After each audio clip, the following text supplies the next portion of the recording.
Salam Patunggilan dan salam sehat. Saudara-saudara para kekasih Tuhan Yesus Kristus, kita berjumpa lagi di dalam ibadah keluarga minggu yang keempat atau yang terakhir pada bulan Juli tahun 2021 ini. Di dalam ibadah keluarga kita kali ini akan disertai dengan persiapan perjamuan kudus pembangunan GKJW yang akan kita mulai perjamuan kudusnya pada tanggal 1 Agustus 2021. Baik, mari kita mempersiapkan hati, pikiran, dan seluruh jiwa raga kita untuk memasuki ibadah keluarga kita kali ini. Saudara-saudara, mari kita awali ibadah keluarga kita ini dengan kita menyanyikan pujian dari Kidung Jemaat nomor 249, bait pertama dan bait yang kedua, Serikat Persaudaraan.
Marilah di dalam hati kita masing-masing kita mengucapkan yang demikian. Ibadah keluarga pada saat ini kita lakukan di dalam nama Tuhan Allah Bapa Sang Pencipta yang senantiasa menyertai dan memberkati umat-Nya. Kasih karunia dan damai sejahtera dari Tuhan Allah Bapa dan Tuhan Yesus Kristus senantiasa menyertai dan ada di tengah-tengah saudara. Amin. Kita akan bersama-sama menyanyikan pelengkap Kidung Jemaat nomor 105 bait yang pertama. Gereja bagai bahtera.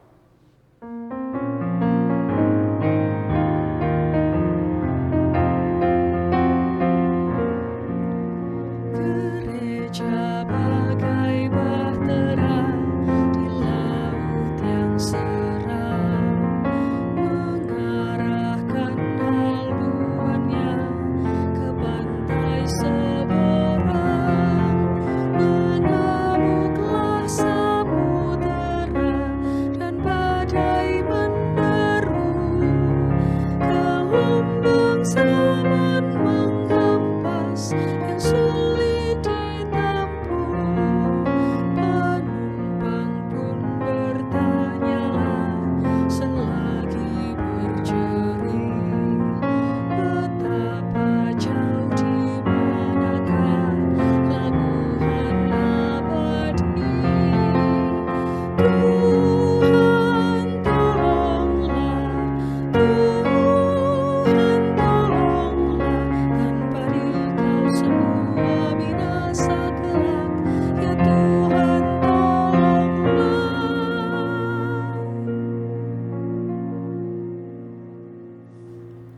Mari saudara-saudara, sebelum kita bersama-sama merenungkan dan menggumuli sabda Tuhan, kita menyerahkan diri kepadanya, memohon pertolongan agar diberikan kearifan dan kebijaksanaan melalui doa. Kita berdoa. Bapa yang Maha Kudus dan Maha Kasih, Engkau yang kami kenal di dalam diri Tuhan Yesus Kristus, kami bersyukur di tengah-tengah pandemi saat ini Engkau masih saja memberikan kepada kami ketahanan agar kami tetap dapat mendengarkan sabda firman-Mu dan mendasarkan seluruh kehidupan kami dengan berdasar sabda firman itu sendiri. Bapa yang Maha Kudus, sebentar kami akan membaca dan merenungkan sabda-Mu. Kiranya Tuhan berkenan untuk menurunkan kearifan sorgawi sehingga kami dapat mengerti dan memahami apa yang Tuhan kehendaki, itulah yang akan menjadi dasar kehidupan kami. Terima kasih Tuhan, kami serahkan diri kami sepenuhnya di dalam nama-Mu Sang Kristus Yesus. Terpujilah Engkau kekal selama-lamanya. Amin. Saudara-saudaraku yang dikasihi Tuhan, sabda Tuhan yang akan kita renungkan, kita petik dari surat 1 Korintus, pasalnya yang ke-11. Kita akan membaca ayat 17 sampai 22. Demikian sabdanya. Kebiasaan-kebiasaan yang salah dalam perjamuan malam. Dalam peraturan-peraturan yang berikut, aku tidak dapat memuji kamu, sebab pertemuan-pertemuanmu tidak mendatangkan kebaikan, tetapi mendatangkan keburukan. Sebab pertama-tama aku mendengar bahwa apabila kamu berkumpul sebagai jemaat, ada perpecahan di antara kamu, dan hal itu sedikit banyak aku percaya. Sebab di antara kamu harus ada perpecahan, supaya nyata nanti siapakah di antara kamu yang tahan uji. Apabila kamu berkumpul, kamu bukanlah berkumpul untuk makan perjamuan Tuhan. Sebab pada perjamuan itu, tiap-tiap orang memakan dahulu makanannya sendiri, sehingga yang seorang lapar dan yang lain mabuk.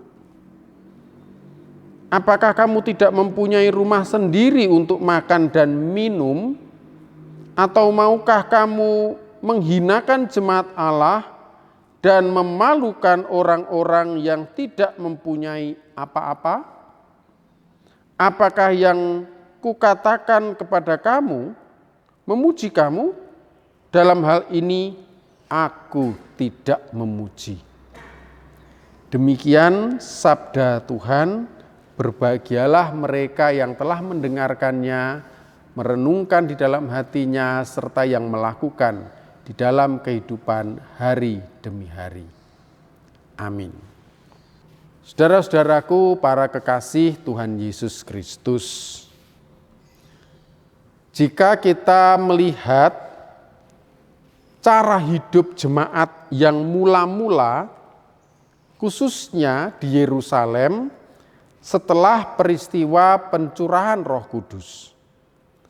Misalnya yang tertulis di dalam Kisah Para Rasul, pasalnya yang kedua ayat 41 dan seterusnya, atau yang juga tertulis di dalam pasal 4 ayat 32 dan seterusnya, maka kita akan mendapati adanya suatu kebiasaan baru di antara mereka, yaitu mereka memecah-mecahkan roti setiap kali mereka berkumpul di rumah secara bergiliran.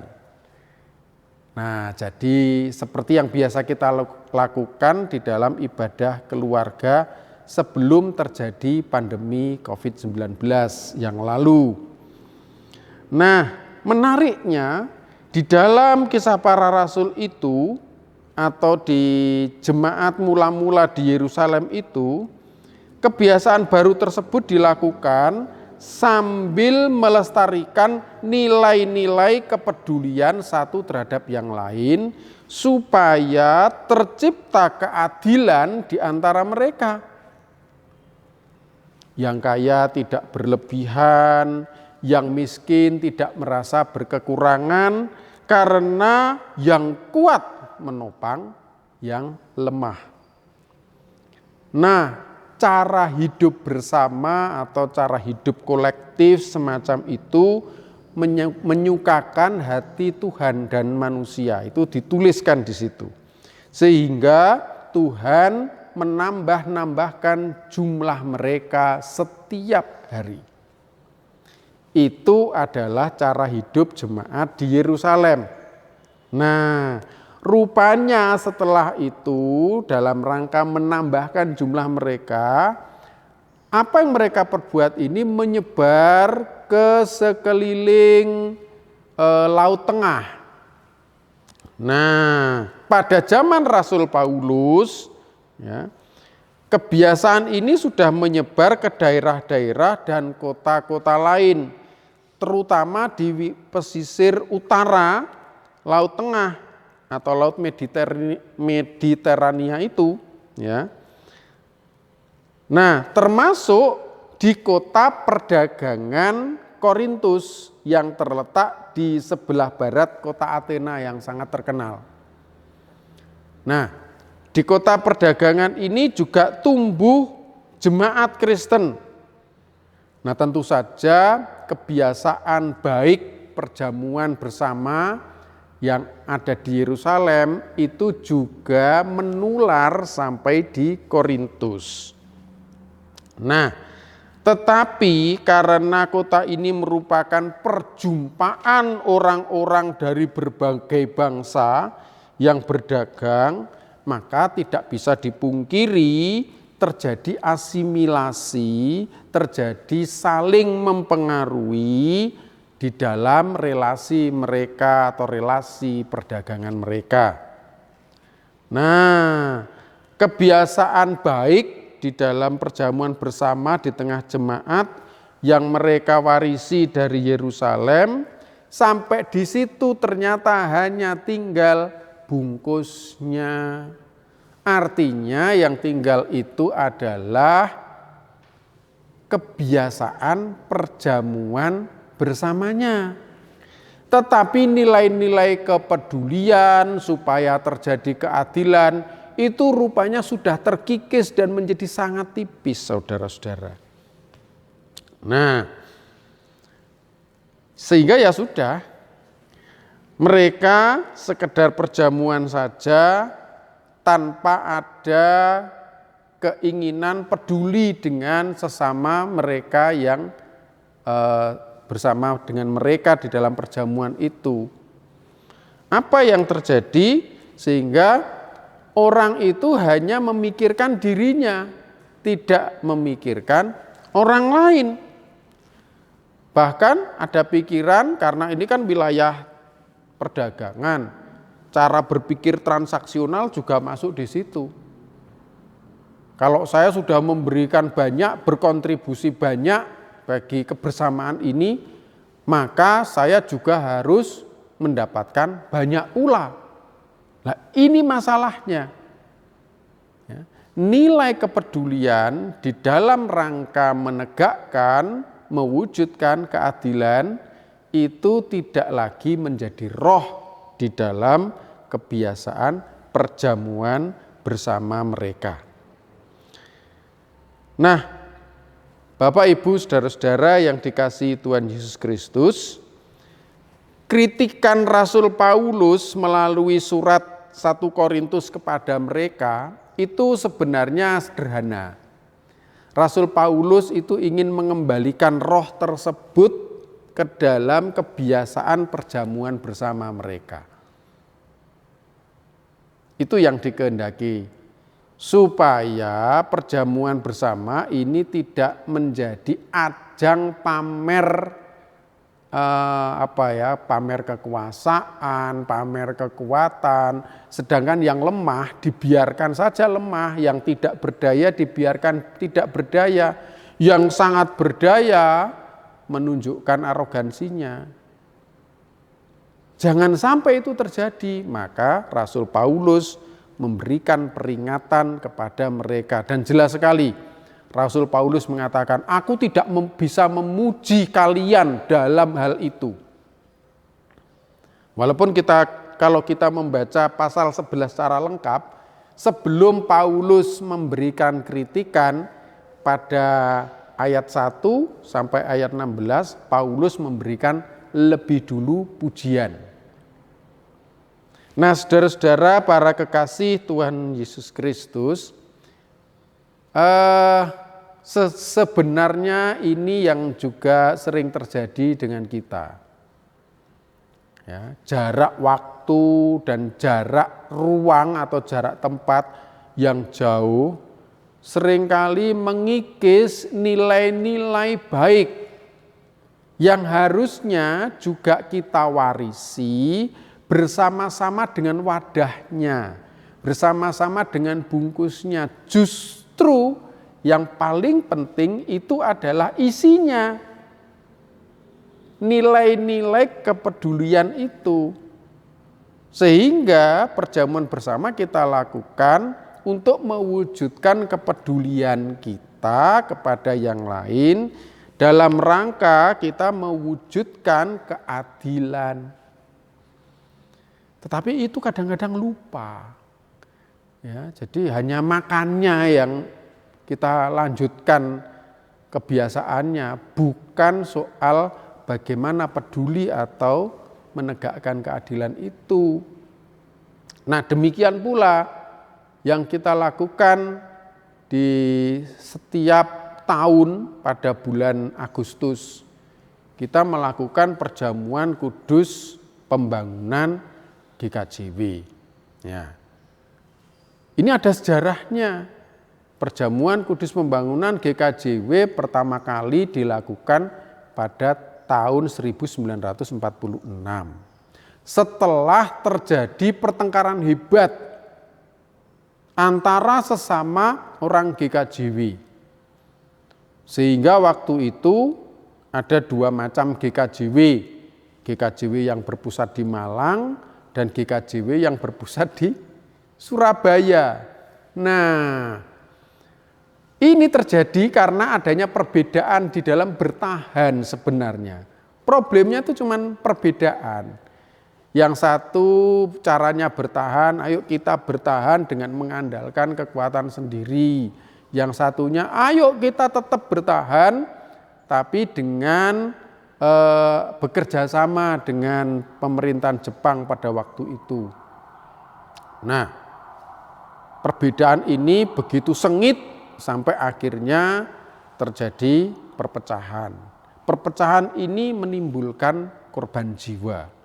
Ada banyak pendeta yang akhirnya harus dipanggil atau ditahan di tangsi-tangsi Jepang. Nah, tapi kemudian mereka sadar bahwa ini tidak harus dilanjutkan. Setelah Jepang kalah tahun 45, tahun 46, ayo wis kita rukun kembali. Nah, ada nilai-nilai baik di dalam perjamuan kudus ini. Apa itu? Nilai-nilai kerukunan, nilai-nilai untuk tetap bertahan di dalam masa-masa sulit, dan nilai untuk tetap berkeadilan. Ya wes, kita peluk-pelukan lagi, kita bersapa-sapa lagi, kita saling melayani lagi. Nah, itulah yang seharusnya kita warisi dari nenek moyang kita di dalam kita melakukan perjamuan kudus pembangunan GKJW. Kalau perjamuan kudusnya tata caranya sama. Perjamuan kudus dalam rangka masa raya Paskah. Perjamuan kudus dalam rangka pembangunan GKJW.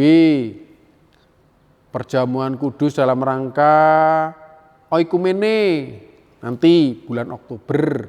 Atau perjamuan kudus menyongsong Natal pada bulan Desember. Tata caranya sama, tetapi kita harus tahu ada isi yang khusus, yang khas, yang perlu kita wariskan, kita warisi dulu dari nenek moyang kita, lalu kita wariskan kepada anak cucu kita. Jangan lupa, bukan makan minumnya itu yang kita warisi. Itu adalah bungkusnya, itu wadahnya. Lebih daripada itu adalah nilainya. Bagaimana kita tetap rukun, kita tetap bertahan di tengah-tengah tekanan, misalnya sekarang ini pandemi. Dan kita tetap berkeadilan. Ya.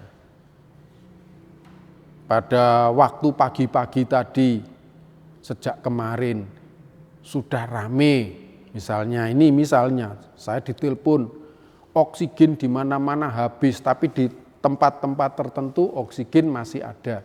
Bagaimana kita menghubungkan ini? Ya, ayo kita menghubungkan. Gak pedulilah oksigen itu nanti untuk siapa. Entah itu agamanya sama atau berbeda. Ayo kita upayakan bersama supaya masyarakat bangsa ini tetap rukun. Masyarakat bangsa ini tetap bertahan di tengah-tengah pandemi COVID-19 yang mengharu biru ini. Dan lebih daripada itu, kita tetap berkeadilan. Sebab di antara mereka yang terkena pandemi, ada yang sangat tidak berdaya, ada yang sangat berdaya.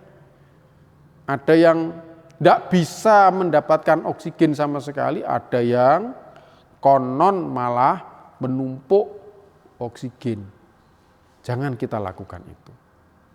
Keadilan itu harus kita tegakkan. Dan mulai dari kita. Mulai dari para pengikut Kristus. Amin. Mari kita bersama-sama mengambil saat teduh sejenak.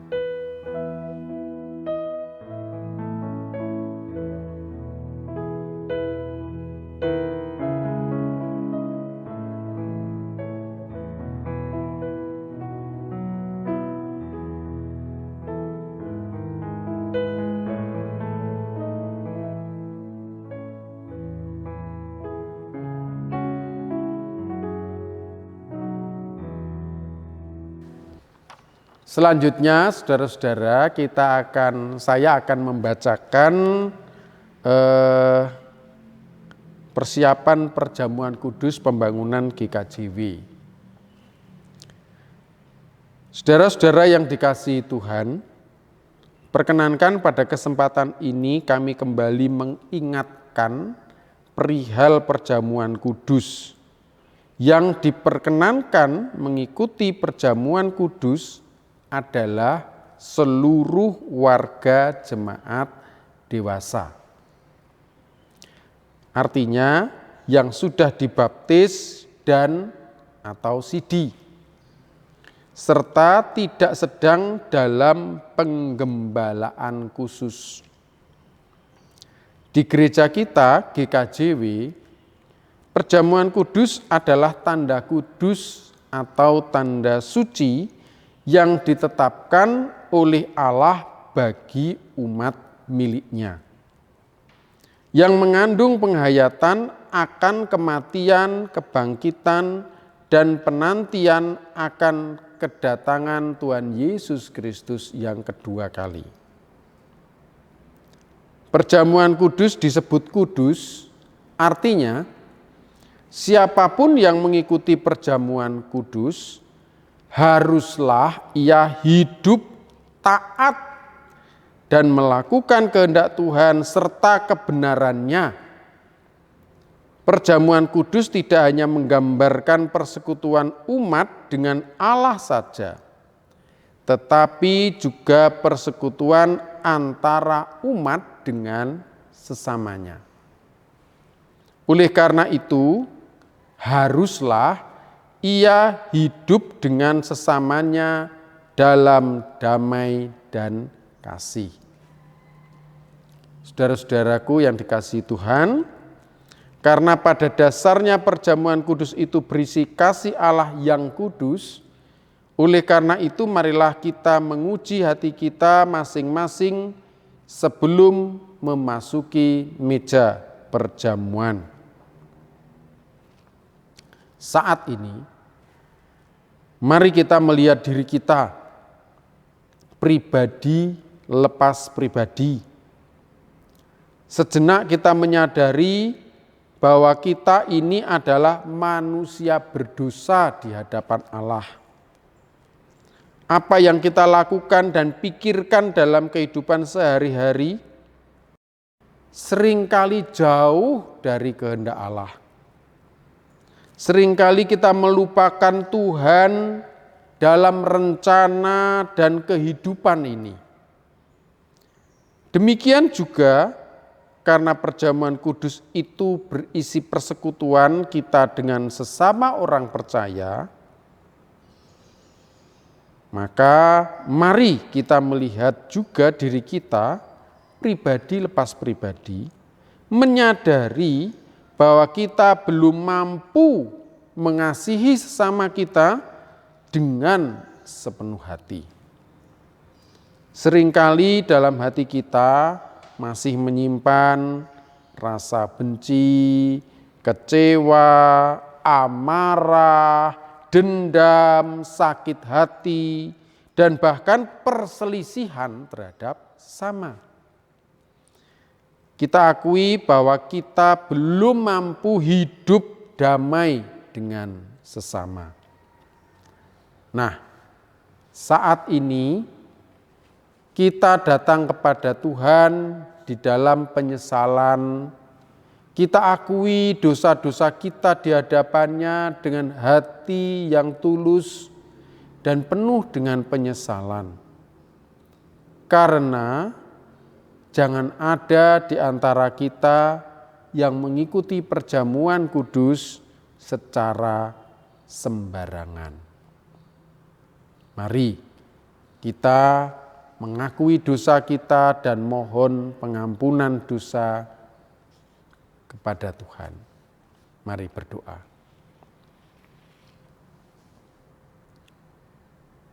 Tuhan Yesus Kristus, inilah kami anak-anak-Mu yang menyiapkan hati pikiran kami supaya ketika kami menerima pelayanan perjamuan kudus, menerima pelayanan roti dan anggur, kami telah menyiapkan hati dan pikiran sebening mungkin, melepaskan diri dari keegoisan kami, menumbuhkan rasa peduli, sabar telaten untuk bertahan di tengah-tengah pandemi.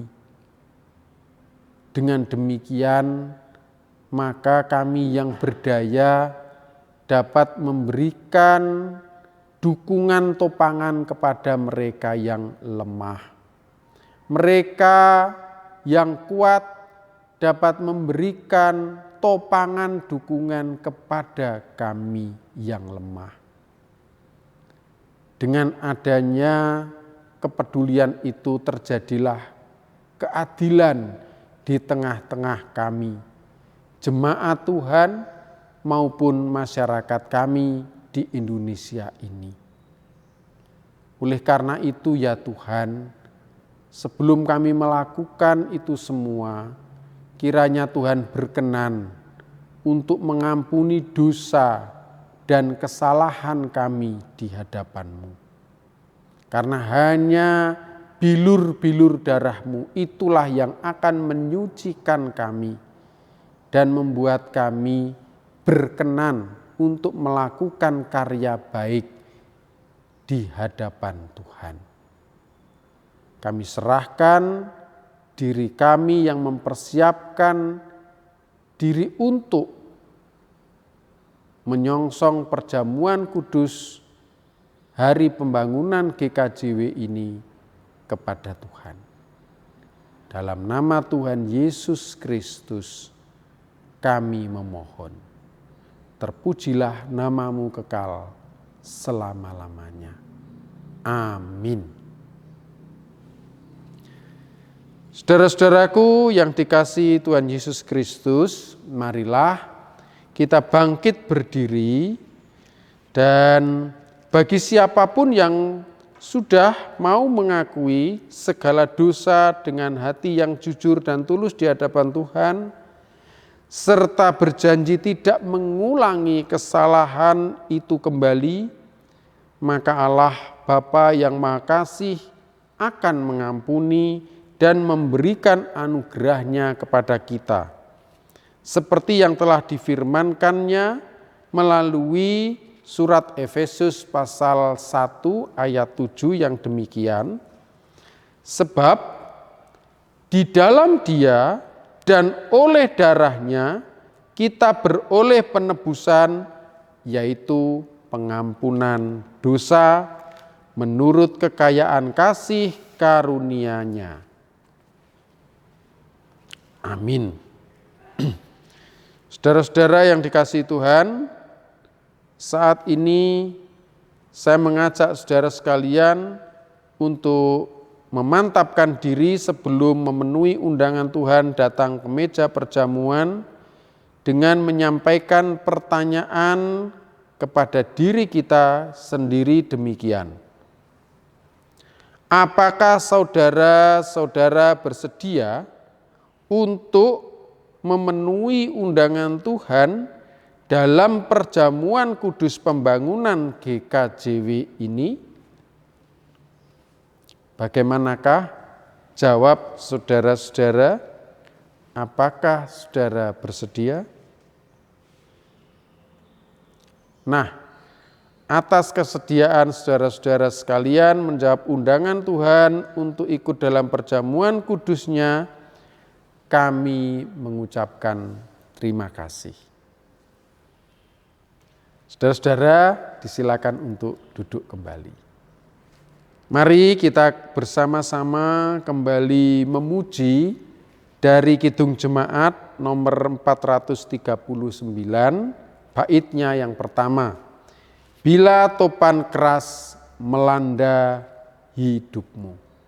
Sembari kita menyanyikan lagu ini, kita juga akan mengumpulkan persembahan kita.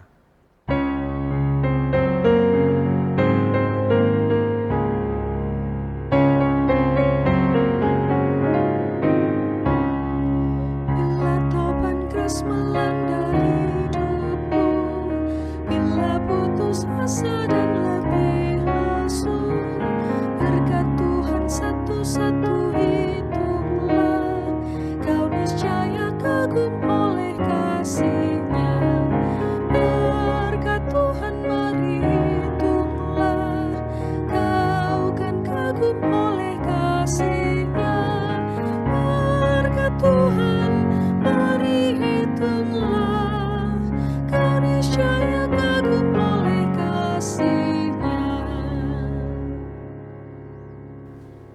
Saudara-saudara, mari kita bersama-sama memanjatkan doa syafaat sembari kita mengingat akan saudara-saudara kita yang saat ini menderita. Mari kita berdoa. Tuhan yang Maha Kudus, kami bersyukur bahwa kami telah Engkau perkenankan untuk mengikuti ibadah persiapan perjamuan kudus pembangunan GKJW kali ini. Dan selanjutnya kiranya Tuhan membimbing kami, menaungi kami, melindungi kami, di dalam kami mempersiapkan hati dan pikiran kami untuk menjawab undangan-Mu masuk di dalam perjamuan kudus itu. Sembari kami mempersiapkan hati kami teringat akan saudara-saudara kami yang saat ini sedang mengalami penderitaan akibat pandemi COVID-19. Baik saudara-saudara kami yang keluarganya menjadi korban, ataupun saudara-saudara kami yang sudah dan sedang menjadi korban.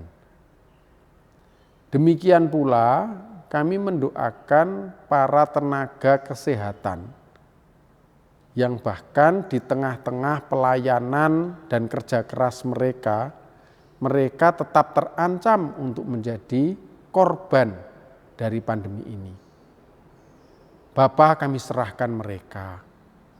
Kiranya tangan kasih kuasa-Mu senantiasa melindungi mereka, menaungi mereka, menyertai mereka. Sehingga apa yang mereka upayakan untuk kebaikan, baik kebaikan diri sendiri, terlebih kebaikan saudara-saudaranya yang lain, dapat menghasilkan hal yang baik, supaya kami tetap dapat bertahan di tengah-tengah pandemi ini dan menjadi pemenang untuk mengalahkan pandemi ini melalui penyerahan diri kami secara total kepada Tuhan saja. Kami mendoakan mereka tanpa kami memandang apa latar belakang mereka, apa agama, suku, usia, gender mereka. Mereka menjadi tidak berdaya oleh karena pandemi ini. Tetapi kami yakin dan percaya, mereka yang tidak berdaya akan Tuhan tolong karena Tuhanlah yang maha berdaya. Engkaulah tabib agung yang siap untuk menolong dan menopang kami. Kami serahkan mereka sepenuhnya ke dalam tangan kasih-Mu. Demikian pula pelayanan gereja atau pelayanan lembaga-lembaga agama di negeri kami, kiranya makin mampu untuk memberikan motivasi, inspirasi, dan semangat kepada saudara-saudara kami yang saat ini hatinya merasa khawatir dan takut oleh karena pandemi ini. Dengan demikian, maka keberadaan kami, keberadaan para tokoh agama itu sungguh-sungguh dapat dirasakan sebagai pemberi kekuatan yang dipakai oleh Tuhan sang sumber kekuatan itu sendiri. Kami serahkan mereka ke dalam tangan-Mu, pelayanan lembaga-lembaga agama ini, dan kiranya pelayanan masyarakat, pelayanan publik juga dapat kembali aktif seperti sedia kala. Kami serahkan pemerintah dan segala aparatnya yang berusaha keras untuk mengatasi situasi kondisi yang menekan ini, supaya mereka tidak kehilangan semangat dan tetap dapat bertahan dalam kearifan dan kerendahan hati. Kami serahkan pemerintahan kami mulai dari pusat sampai ke daerah ke dalam tangan kasih-Mu. Kami juga mendoakan saudara-saudara kami yang masih harus mencari makan di tengah-tengah situasi kondisi seperti sekarang ini. Kiranya usaha apapun yang mereka lakukan itu dapat menghasilkan hal yang baik sebagai wujud pertanggungjawaban mereka atas kehidupan yang telah Tuhan berikan kepada mereka. Biarlah usaha mereka ini dapat mereka lakukan dengan baik. Dan biarlah usaha-usaha baik yang dirahmati Tuhan itu juga menghasilkan sesuatu yang indah bagi kebersamaan. Terima kasih Bapa.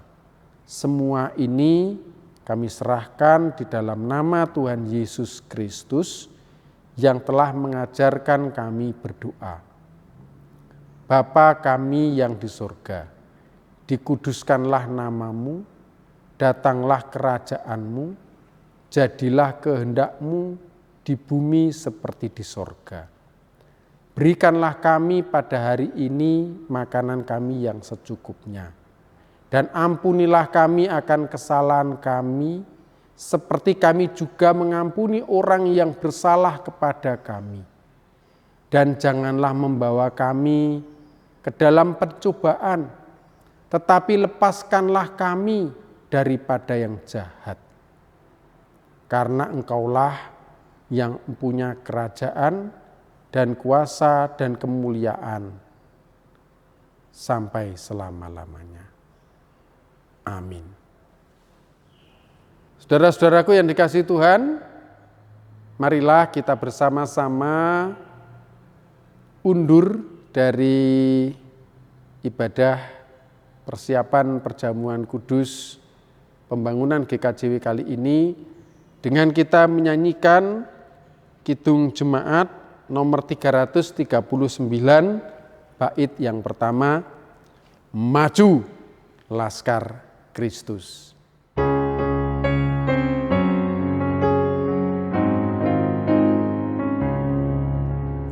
Maju laskar Kristus, lawan kuasa gelap.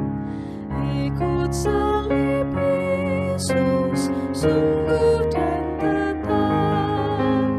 Rajamu sendiri jalan di depan.